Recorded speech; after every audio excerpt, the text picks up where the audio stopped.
प्रधानमंत्री नरेंद्र मोदी के राज में भारत अभी तक वो आर्थिक शक्ति नहीं बन पाया जिसकी वो कामना करता है। हालांकि इन 8 साल में आर्थिक सुधारों की दिशा में काम बहुत हुआ है, लेकिन अभी भी राह बहुत लंबी है और खुद प्रधानमंत्री नरेंद्र मोदी इस बात को समझते हैं। इसीलिए उन्होंने $5 ट्रिलियन वाली अर्थव्यवस्था का एक सपना साकार करने का लक्ष्य अपने लिए रखा है।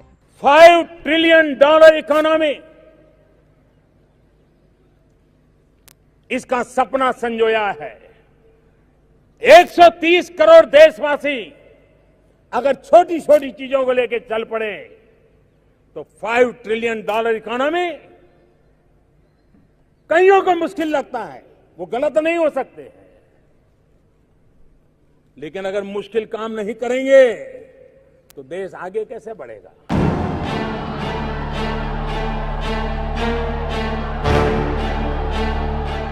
मोदी जानते हैं कि बिना आर्थिक महाशक्ति बने दुनिया में अपनी साख बनाए रखना बहुत मुश्किल है।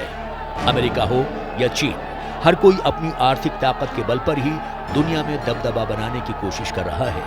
भारत भी दुनिया की टॉप 3 अर्थव्यवस्था बनने का सपना देखता है, लेकिन ये लक्ष्य फिलहाल बहुत दूर है। वर्ल्ड बैंक के मुताबिक इस वक्त अमेरिका $19 ट्रिलियन की इकोनॉमी के साथ पहले नंबर पर है। चीन 12 ट्रिलियन के साथ दूसरे नंबर पर, जापान 5 ट्रिलियन के साथ तीसरे, जर्मनी 3.5 ट्रिलियन के साथ चौथे और भारत 2.7 ट्रिलियन के साथ 5वें नंबर पर है। 5 ट्रिलियन इकोनॉमी से पहले प्रधानमंत्री नरेंद्र मोदी के लिए निढाल होती अर्थव्यवस्था, तेजी से उछाल मारती महंगाई और बेरोजगारी के लिए वैक्सीन ढूंढना पहली जरूरत है। हालांकि अच्छी बात यह है कि कोरोना काल के बाद भारत दुनिया में सबसे तेजी से बढ़ती हुई अर्थव्यवस्था है, लेकिन रूस यूक्रेन युद्ध ने उस पर रोक लगाने की आशंका भी बढ़ा दी है।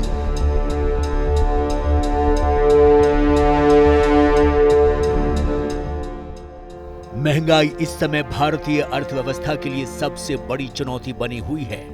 पेट्रोल डीजल से लेकर खाने पीने की हर चीज महंगी हो गई है। अप्रैल में खुदरा महंगाई दर 7.79 पर पहुंच गई, जो उसका 8 साल में सबसे ऊंचा स्तर है। मार्च में महंगाई दर 6.95% थी। आरबीआई की निरंतर कोशिश रहती है कि देश में खुदरा महंगाई दर 6% से ऊपर न जाए, लेकिन ये लगातार चौथा महीना है जब महंगाई दर इस स्तर से ऊपर रही है। जहां तक बेरोजगारी की बात है, CMIE के ताजा आंकड़ों के अनुसार मई 2021 में जो बेरोजगारी दर 11.84% पर पहुंच गई थी, वो जनवरी 2022 आते आते 6.56% पर आ गई थी। लेकिन एक बार फिर उसमें बढ़ोतरी दिख रही है। मार्च में ये 7.57%, तो अप्रैल में ये 7.83% हो गई है। प्रधानमंत्री नरेंद्र मोदी जब 2024 में लोगों से वोट मांगने जाएंगे तो उन्हें कई सवालों का जवाब देना पड़ेगा। युवाओं को रोजगार और आम लोगों के जीवन स्तर में बढ़ोतरी बड़े मुद्दे रहेंगे। ऐसे में अर्थव्यवस्था को पटरी पर लाना बहुत जरूरी है।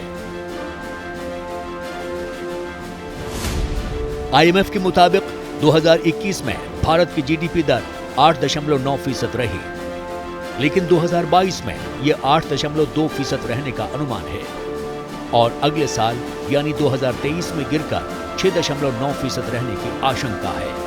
2024 का आकलन वर्तमान स्थिति में करना बहुत गलत होगा, क्योंकि 2024 तक क्या स्थितियां बदलती है ये तो उस समय ही पता पड़ पाएगी। प्रधानमंत्री नरेंद्र मोदी जानते हैं कि केवल लोकप्रियता के आधार पर देश नहीं चलाया जा सकता। इसके लिए असंभव लक्ष्यों को संभव कर देना ही बेहद जरूरी है और इसीलिए प्रधानमंत्री नरेंद्र मोदी ने जयपुर में राष्ट्रीय पदाधिकारियों की बैठक में अगले 25 साल के लिए लक्ष्य संभव बनाने पर काम करने के लिए कहा है।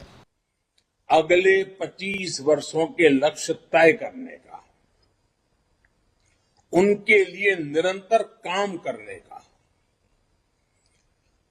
देश के लोगों की जो उम्मीदें हैं हमें वो पूरी करनी है। प्रधानमंत्री मोदी अब तक लोगों का भरोसा जीतने में कामयाब रहे हैं और उन्होंने लोगों को यकीन दिलाया है कि आपदा में अवसर है, लेकिन इन अवसरों को हकीकत में बदलने के लिए जमीन पर दिन रात काम करना पड़ेगा। क्या मोदी लोगों में वो जोश भरने में कामयाब हो पाए हैं?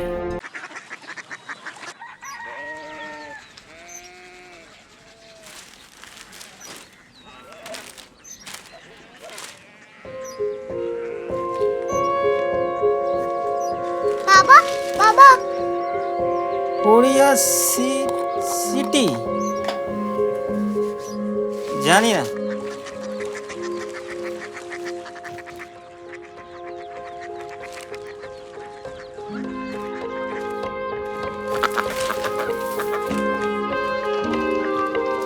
कोरिया सिटी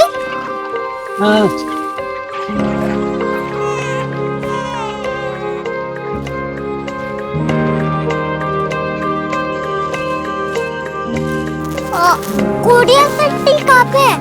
शहर अंग्रेजी लगे हैं।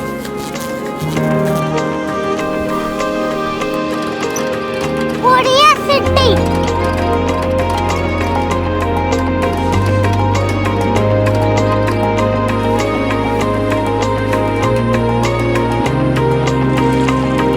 वो बहुत दूर है।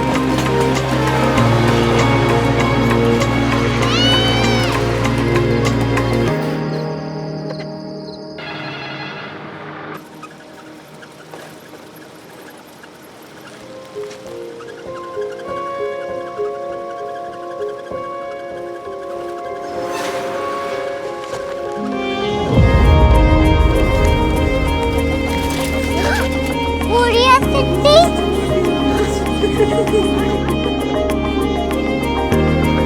दुनिया को कुछ लोग बड़े होते हैं। कोरिया सिटी कहाँ है? प्रोफेसर साहब को पता होगा। हो ये छोटा वाला ग्लोब लगता है और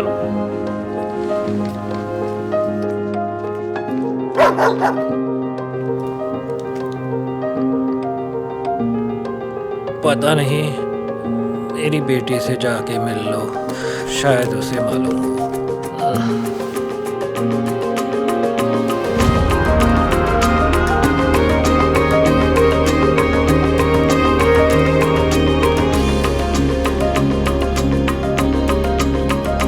हाय,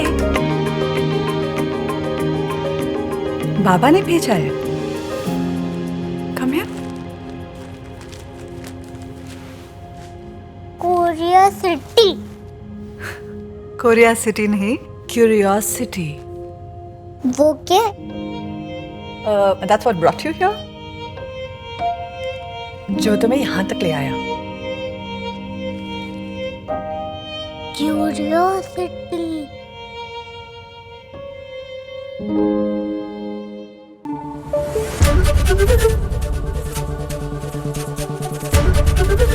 एबीपी न्यूज आपको रखे आगे।